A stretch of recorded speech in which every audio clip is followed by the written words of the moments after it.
Sylvia Cruzado here, parent consultant and behavior coach with Success in Steps.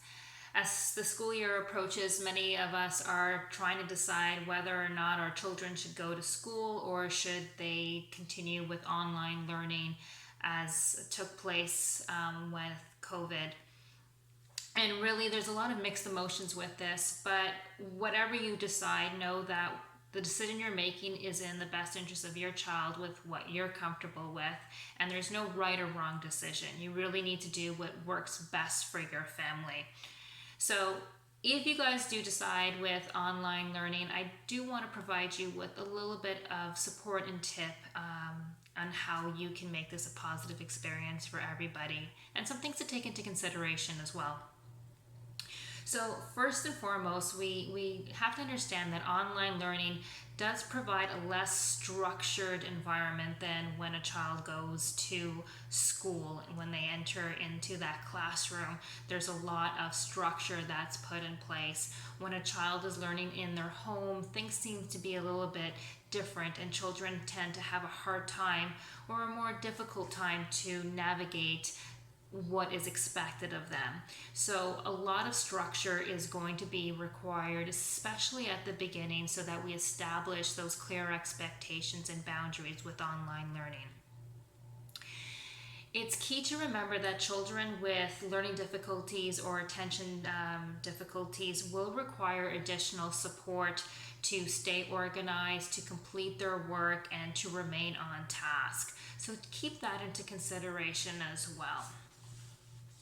I encourage families to set up a designated school area in your home, one that is free from a bunch of different distractions, one that provides them with a workspace that kind of mimics something that they would have at school, making sure that all of their school supplies are in the same spot all the time, having paper, having their computer available and charged and ready to go to set them up for success during that school day. I also encourage for families to create a visual schedules for tasks to complete during that day. Now with online school, each school is different, but teachers do send a syllabus or a course workload for the week, and by reviewing that during once you receive it and putting it down on a schedule for each day what needs to be completed, it's going to help your child to remain on task and to check that off so that they know what they have completed and what is left to do. I also encourage you to establish structure and routine with set start times. We want to make sure that the routine is going to be fluid every single day so that you don't feel like you're a broken record trying to tell your child what they have to do. We want it to be just as if they were going to school, whereby we're establishing a very healthy and clear instruction and environment each day. So have the same start time each day, establish set snack times and lunchtime, and then also breaks as well. We don't want our children to be sitting in front of the computer for too long. While we don't want to make it overly rigid, we do need to provide a lot of structure, especially at the beginning, because the structure is what's going to help this to really work, for them to learn, for them to engage, for them not to engage in too much escape motivated behavior. We have to really create and contrive that motivation for them to learn online. I will also encourage you to ensure that there is a variety in their day, so that all their needs are met, both socially, physically, mentally, and emotionally.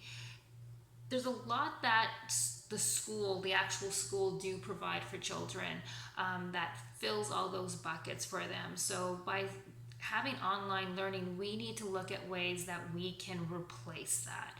So connection with friends virtually, getting outside and getting some fresh air, going for bike rides, playing ball. We need them to still be stimulated with those physical activities as well, so that they don't feel like they're drained, or that we're not encouraging negative behaviors to take place because they're not being stimulated in other areas as well.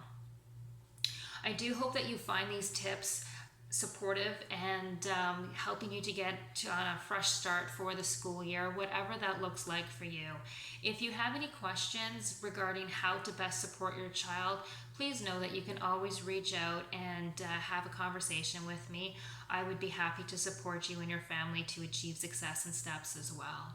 So all the best to the school year ahead, and I'm sure there's going to be many different emotions from both parent and children alike, but I know that putting the right strategies in place, we will all get through this.